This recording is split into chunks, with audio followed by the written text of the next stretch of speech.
KPCC ಅಲ್ಪಸಂಖ್ಯಾತ ರಾಜ್ಯ ಉಪಾಧ್ಯಕ್ಷ ಅಬ್ದುಲ್ಲಾ ಖಾನ್ ರವರ ಹುಟ್ಟುಹಬ್ಬದ ಹಿನ್ನೆಲೆಯಲ್ಲಿ ಶುಭ ಕೋರಲು ಆಗಮಿಸಿದ ದೆಹಲಿ ವಿಶೇಷ ಪ್ರತಿನಿಧಿ ಟಿಬಿ ಜಯಚಂದ್ರರವರು ಹುಟ್ಟುಹಬ್ಬದ ದಿನದಂದು ಶುದ್ಧ ಕುಡಿಯೋ ನೀರಿನ ಘಟಕ ಮತ್ತು ಮಹಿಳೆಯರಿಗೆ ಉಚಿತ ಟೈಲರಿಂಗ್ ತರಬೇತಿ ಕೇಂದ್ರವನ್ನು ಉದ್ಘಾಟನೆ ಮಾಡಲಾಯಿತು. ಈ ಸಂದರ್ಭದಲ್ಲಿ ತಾಲೂಕು ದಂಡಾಧಿಕಾರಿಗಳು, ನಗರಸಭಾ ಆಯುಕ್ತರು, ನಗರಸಭಾ ಸದಸ್ಯರು, ಅಭಿಮಾನಿಗಳು ಸೇರಿದಂತೆ ಮುಂತಾದವರು ಉಪಸ್ಥಿತರಿದ್ದರು. ಚಿಕ್ಕ ಮಕ್ಕಳದು ಹುಟ್ಟುಹಬ್ಬ ಮಾಡ್ತಾರೆ, ನಾಮಕರಣ ಮಾಡ್ತಾರೆ. ಆದರೆ ಇಲ್ಲಿ ಹುಟ್ಟುಹಬ್ಬ ಯಾರು ನಡೀತಿರೋದು ಅಂತಂದರೆ ಅಬ್ದುಲ್ಲಾ ಖಾನ್ರು 43 ವರ್ಷ. ಅಂದರೆ ಇದೊಂದು ವಿಶೇಷವಾದಂಥ ಸಂದರ್ಭ.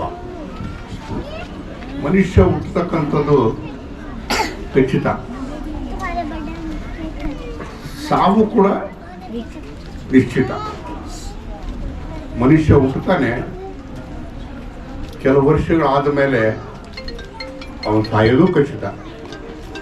ಸತ್ಯ ಎಲ್ಲಿಗೆ ಹೋಗ್ತದೆ ಅಂದರೆ ಮಣ್ಣಿಗೆ ಹೋಗ್ತಾನೆ. ಇದೊಂದು ಮಾಯಾಲೋಕ. ಹುಟ್ಟು ಮತ್ತು ಸಾವು, ಆ ಮಧ್ಯದಲ್ಲಿ ಬದುಕಿದೆಯಲ್ಲ, ಆ ಬದುಕನ್ನು ಸ್ವಾರಸ್ಯಕರವಾಗಿ ಮಾಡತಕ್ಕಂಥದ್ದು. ಅಂದರೆ ಬದುಕು ಅಂದರೆ ಯಾವುದು ಅಂತಂದರೆ ನಾನೊಬ್ಬರೇ ತಿನ್ನೋದು, ನಾನೊಬ್ಬರೇ ಊಟ ಮಾಡೋದು ಅಂತಕ್ಕಂಥದ್ದಲ್ಲ. ನಾನೂ ಚೆನ್ನಾಗಿರಬೇಕು, ನನ್ನ ಜೊತೆಗಿರ್ತಕ್ಕಂಥ ಜನರು ಕೂಡ ಚೆನ್ನಾಗಿರಬೇಕು ಅಂತಕ್ಕಂಥದ್ದು ಆ ಭಾವನೆ ಇರಬೇಕು. ಆ ಭಾವನೆ ಇರಲಿ ಅನ್ನೋ ಕಾರಣಕ್ಕೋಸ್ಕರ ಇವತ್ತು ಅಬ್ದುಲ್ಲಾ ಖಾನ್ ಏನು ಮಾಡಿದ್ದಾನೆ, ಇಲ್ಲಿ ಟೈಲರಿಂಗ್ ಮಿಷನ್ಸ್ ಹಾಕಿದ್ದಾನೆ. ಟೈಲರಿಂಗ್ ಮಿಷಿನ್ ಹಾಕಿ, ಟೈಲರಿಂಗ್ ಮಿಷನ್ನಲ್ಲಿ ಹೆಣ್ಮಕ್ಳಿಗೆ ಬನ್ನಿ ಟ್ರೈನಿಂಗ್ ಕೊಡಿಸ್ತಕ್ಕಂಥ ಕೆಲಸಗಳು ಕೂಡ ಮಾಡ್ತಾರೆ. ಬಹುಶಃ ಇದು ಅದೇ ಜೊತೆಯಲ್ಲಿ ಎಲ್ಲರಿಗೂ ಕೂಡ ಇವತ್ತೊಂದು ಐ ಕ್ಯಾಂಪ್ ಮಾಡಿ, ಹೆಲ್ತ್ ಕ್ಯಾಂಪ್ ಮಾಡಿ, ಹೆಲ್ತ್ ಕ್ಯಾಂಪ್ನಲ್ಲಿ ಯಾರ್ಯಾರಿಗೆ ಏನೇನು ಆರೋಗ್ಯದ ಕೊರತೆ ಇದೆ, ಏನು ತೊಂದರೆ ಇದೆ ಅಂತಕ್ಕಂಥದ್ರ ಜೊತೆಗೆ ಅದು ಕನ್ನಡಕವನ್ನು ಕೂಡ ಕೊಡ್ತಕ್ಕಂಥದ್ದು. ಈ ರೀತಿಯಾದಂಥ ಅನೇಕ ಕೆಲಸಗಳನ್ನ ಮಾಡುವಂಥ ಕೆಲಸವನ್ನು ಮಾಡಿದ್ದಾರೆ. ದೇವರು ಅವ್ರಿಗೆ ಒಳ್ಳೇದು ಮಾಡಲಿ. ಯಾವತ್ತೂ ಕೂಡ ನಾವೆಲ್ಲರೂ ಕೂಡ ಅರ್ಥ ಮಾಡ್ಕೋಬೇಕು, ನಾವು ಹುಟ್ಟಬೇಕಾದಾಗ ನಾವೆಲ್ಲರೂ ಕೂಡ ಯಾವ ಥರ ಹುಟ್ತೀವಿ ಹೇಳಿ. ನಾನು ಯಾವ ರೀತಿಯಾಗಿ ಹುಟ್ಟಿದನೋ, ಅಬ್ದುಲ್ಲಾ ಖಾನ್ ಹುಟ್ಟಿರೋದು ಹಂಗೆ, ನಸುರೆಲ್ಲ ಹುಟ್ಟಿರೋದು ಹಂಗೇನೆ. ಅಂದರೆ ನಾವು ಹುಟ್ಟೆಲ್ಲದು ಒಬ್ಬರೇ. ಹುಟ್ಟುವಾಗ ಎಲ್ಲರೂ ಕೂಡ ಮನುಷ್ಯರು, ಅಂದರೆ ದೇವಮಾನವರು ನಾವೆಲ್ಲರೂ ಕೂಡ. ಹುಟ್ಟಿದ ಮೇಲೆ ಒಂದೊಂದು ಜಾತಿ, ಒಂದೊಂದು ಸೀಮಿತವಾಗಿ ಹೋಗ್ತಕ್ಕಂಥದ್ದು. ನಾವೆಲ್ಲರೂ ಕೂಡ ದೇವರ ಮಕ್ಕಳಾಗ್ತೀವಿ. ಆದರೆ ನಾವು ಇಲ್ಲಿರೋದ್ರಲ್ಲಿ ಯಾರಪ್ಪ ಅಂದರೆ ಹುಟ್ಟಿದಾಗ ನಾವೆಲ್ಲರೂ ಕೂಡ ಭಾರತೀಯರು. ಆಮೇಲೆ ಭಾರತೀಯರಾದ ಮೇಲೆ ನಾವು ಅವ್ರ ಹೆಸರು ಇವ್ರ ಹೆಸರು ಇಟ್ಕೊಳ್ತೇವೆ. ಹೆಂಗಪ್ಪ ಅಂತಂದರೆ ಒಂದು ರೀತಿ, ಈಗ ನಿಮಗೊಂದು ಕಾರ್ ಇರುತ್ತೆ. ಕಾರನ್ನು ನೀವು ನೋಡಿದ ತಕ್ಷಣ ಹೇಳ್ತೀರಿ, ಇದು ಅಂಬಾಸಿಡರ್ ಕಾರು, ಇದು ಫಾರ್ಚುನರ್ ಕಾರು, ಇದೊಂದು ಫಿಯೇಟ್ ಕಾರು ಅಂತ ಹೇಳ್ತೀರಿ. ಅಂದರೆ ಅದೇ ರೀತಿಯಾಗಿ ಹುಟ್ಟತಕ್ಕಂಥದ್ದು ಎಲ್ಲದೂ ಒಂದೇ ರೀತಿಯಲ್ಲಿ. ಆದರೆ ಹೆಸರು ಇಟ್ಕೊಳ್ತಕ್ಕಂಥದ್ದು ಬೇರೆ ಇರ್ತಕ್ಕಂಥದ್ದು. ಅಬ್ದುಲ್ಲಾ ಖಾನ್ ಅಂತ ಅವ್ರು ಇಟ್ಕೊಳ್ತಾರೆ, ನಾನು ಜಯಚಂದ್ರ ಅಂತ ಇಟ್ಕೊಳ್ತೀವಿ. ಹೆಸರು ಬದಲಷ್ಟೇ, ಆದರೆ ಮೂಲತಃ ನಾವೆಲ್ಲರೂ ಕೂಡ ಅಣ್ಣ ತಮ್ಮಂದಿರು, ಭಾರತೀಯರು ಅಂತಕ್ಕಂಥದ್ದನ್ನು ನಾವು ಆಲೋಚನೆ. ಅದು ಏನೇ ಇದ್ರೂ ಕೂಡ ನಮ್ಮ ದೇಶದಲ್ಲಿ ಒಂದು ದೊಡ್ಡ ತೊಂದರೆ ಅಂತ ಹೇಳಿದ್ರೆ ಬಡತನ ಇದೆ, ಜನಸಂಖ್ಯೆ ಜಾಸ್ತಿ ಇದೆ, ಸಮಸ್ಯೆಗಳು ಜಾಸ್ತಿ ಇದೆ. ಆ ಸಮಸ್ಯೆಗಳನ್ನ ಬಗೆಹರಿಸ್ತಕ್ಕಂಥ ಕೆಲಸವನ್ನು ಯಾರು ಅತ್ಯಂತ ಪ್ರಾಮಾಣಿಕವಾಗಿ ಮಾಡ್ತಾರೆ ಅಂಥವ್ರು ಜನನಾಯಕರಾಗಬೇಕು, ಅಂಥವ್ರು ಬೆಳೀಬೇಕು, ಅಂಥವ್ರು ಮುಂದೆ ಬರಬೇಕು. ಎಲ್ಲೋ ಒಂದು ಕಡೆಗೆ ಅಬ್ದುಲ್ಲಾ ಖಾನ್ ಸಣ್ಣದೋ ಪುಟ್ಟದೋ ಏನಾದ್ರು ಮಾಡ್ತಲೇ ಇರ್ತಾರೋ. ಆ ರೀತಿಯಾಗಿ ಅದನ್ನು ಆ ಥರ ಚಟುವಟಿಕೆ ನೋಡಿದಾಗ ಬೇರೆಯವ್ರಿಗೆ ಬೇಸರನೂ ಕೂಡ ಆಗ್ತದೆ. ಅದೇನಾದರೂ ಕೂಡ ಅವು ಮಾಡ್ತಕ್ಕಂಥ ಕ್ರಿಯೆ ಇದೆಯಲ್ಲ, ಬಡವರಿಗೆ ಸಹಾಯ ಮಾಡ್ತಾನಲ್ಲ, ಅದು ಭಾಳ ಮುಖ್ಯವಾಗಿರ್ತಕ್ಕಂಥದ್ದು. ಹಾಗಾಗಿ ದೇವರು ಅವ್ನು ಒಳ್ಳೇದು ಮಾಡಲಿ. ಯಾವಾಗಲೂ ಕೂಡ ಈ ರೀತಿಯಾಗಿ ಒಳ್ಳೆ ಕೆಲಸಗಳನ್ನ ಮಾಡ್ಕೊಂಬರ್ತೀನಿ. ಈಗ ನನಗೆ ಟ್ರೈನಿಂಗ್ ಕೊಡ್ತಾ ಇದ್ದೀನಿ ಅಂತ ಹೇಳಿ ಹೇಳಿದೆ. ಈಗ ಅದು ನಾನು ತೀರ್ಮಾನ ಮಾಡಿದ್ದೀನಿ, 100 ಟೈಲರಿಂಗ್ ಮಿಷನ್ನ ಕೊಡಬೇಕು ಅಂತೇಳಿ ನಾನು ತೀರ್ಮಾನ ಮಾಡಿದ್ದೀನಿ.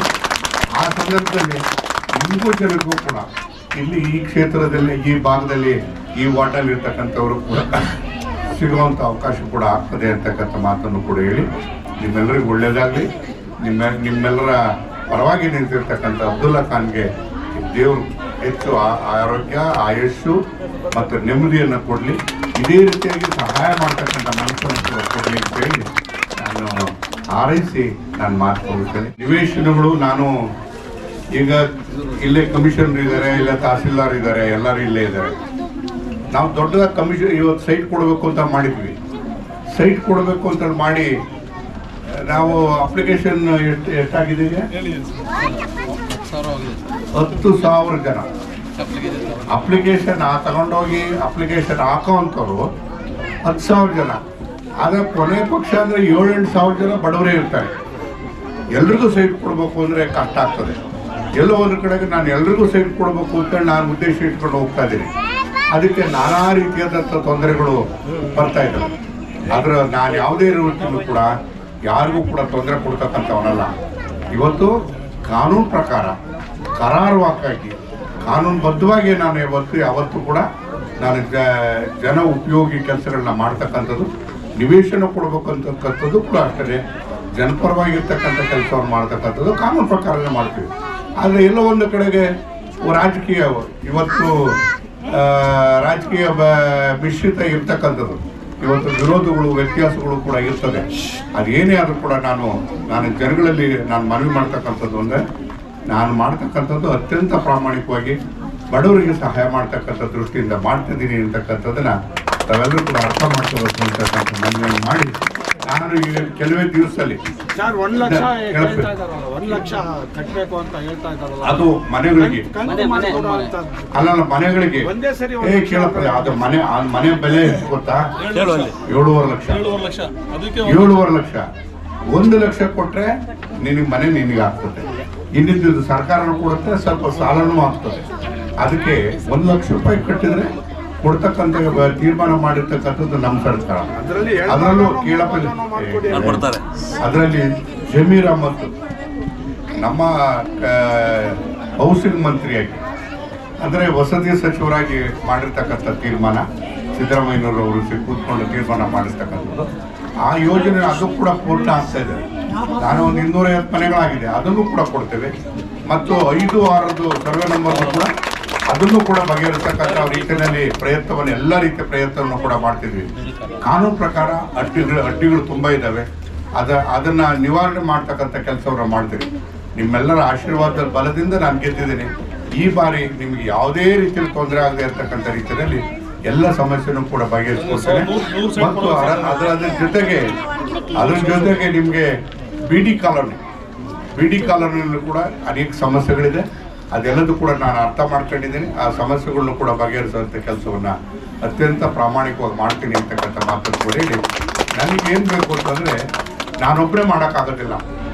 ಅಬ್ದುಲ್ಲಾ ಖಾನ್ನ ನೀವು ಕೌನ್ಸಿಲರ್ ಮಾಡಿದ್ದೀರಿ, ನಸರುಲ್ಲಾ ಕೌನ್ಸಿಲರ್ ಮಾಡಿದ್ದೀರಿ, ಇನ್ಯಾರಿಲ್ಲ ಅಲ್ಲಿ. ಇವರ ಎಲ್ಲರೂ ಅಧಿಕಾರಿಗಳು ನಮ್ಮ ಜೊತೆ ಇದ್ದೇ ಇರ್ತಾರೆ. ಆದರೆ ಈ ತೀರಿ ಜನಪ್ರತಿನಿಧಿಗಳಾಗಿರ್ತಕ್ಕಂಥವ್ರು ಸಮಸ್ಯೆನ ಬಗೆಹರಿಸೋದಕ್ಕೆ ನಮ್ಮ ಜೊತೆಗೆ ಇರಬೇಕಾಗುತ್ತೆ. ಇದ್ದಾಗ ಮಾತ್ರ ಕೆಲಸ ಬೇಗ ಆಗೋದಕ್ಕೆ ಸಾಧ್ಯ ಆಗ್ತದೆ. ಅವರೆಲ್ಲರ ಸಹಕಾರ ಕೂಡ ಇದೆ. ನಮಗೆ 21 ಜನ 31 ಜನ ಕೌನ್ಸಿಲರ್ಗಳಿದ್ದಾರೆ. ಅವ್ರು ಯಾವುದೇ ಪಕ್ಷದಲ್ಲಿ ಗೆದ್ದು ಬಂದರೂ ಕೂಡ ಅವರೆಲ್ಲರೂ ಕೂಡ ಅಭಿವೃದ್ಧಿಗೆ ಕೈ ಜೋಡಿಸ್ತಕ್ಕಂಥ ಮನೋಭಾವ ಇರತಕ್ಕಂಥವರಿದ್ದಾರೆ. ಅವರೆಲ್ಲರ ಸಹಕಾರವನ್ನು ಪಡೆದು ನಿವೇಶನ ಕೊಡ್ತಕ್ಕಂಥದ್ದು ಕೂಡ ಅದನ್ನು ಮಾಡುವಂಥ ಕೆಲಸವನ್ನು ಮಾಡ್ತೀನಿ. ಇದರಲ್ಲಿ ರಾಜಕೀಯವನ್ನು ಬೆರೆಸಬಾರ್ದು, ಬಡವರಿಗೆ ಸಹಾಯ ಮಾಡಬೇಕು ಅಂತಕ್ಕಂಥದ್ದೇ ಒಂದು ಗುರಿ ಆಗಬೇಕು ಅಂತಕ್ಕಂಥ ಮಾತನ್ನು ಕೂಡ ಹೇಳಿ ನಾನು ಮಾತು ಮುಗಿಸ್ತೀನಿ. ನಮಸ್ಕಾರ.